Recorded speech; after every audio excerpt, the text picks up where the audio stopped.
Sweaty Cup. Alright, so we're going to talk about the progression of the years in your training.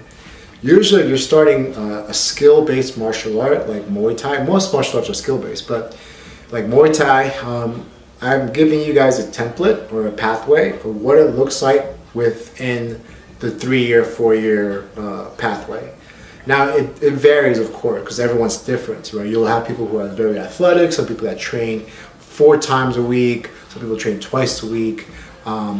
Some people have done other martial arts before. This is just going to be one of the most average outline for anyone to follow that I've seen when people have hurdles in their journey. So the first year, you should be really focusing on technique. The first year, you're focusing on developing good habits.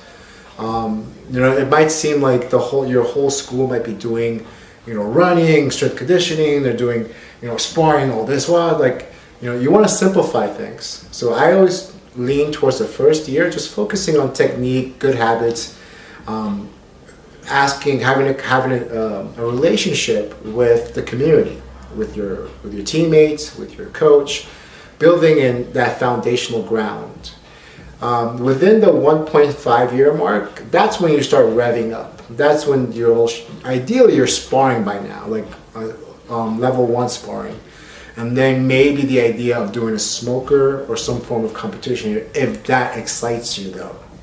The quickest way to lose love for your practice is by forcing yourself to do something that you really don't want to do. And if you want to compete, and if you don't want to compete.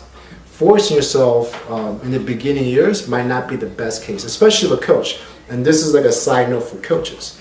It's good to tell your students to compete, try something, but it's not good to force them to compete.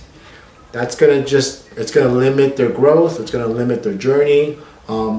Worst case scenario that I've seen it, they just hate martial arts. I say it doesn't work. It might work, but it's too risky. After that 1 year, just focusing on your foundational idea of martial arts, your technique, your form.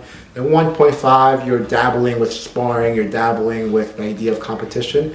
Within the 2-year mark, you should do it. If that really excites you and that really brings fire to your soul, then compete. Now, it really depends on what you want to do with the competition. You can do that as a way for you to better yourself, to be in great shape, or just to feel out where your skill level is at. If you don't want to compete, then your focus in 2 years is developing a better language in Muay Thai.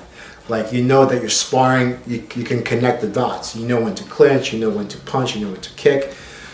You want to be you want to have graceful movement, right? And you want to have a solid conditioning. You want to do like 3 rounds of pad work without not so much feeling too exhausted. That's a great goal to have if you don't want to be sparring.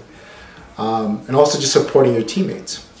After the 3 and 4 mark, then that's a different conversation that I'm going to have on the next video.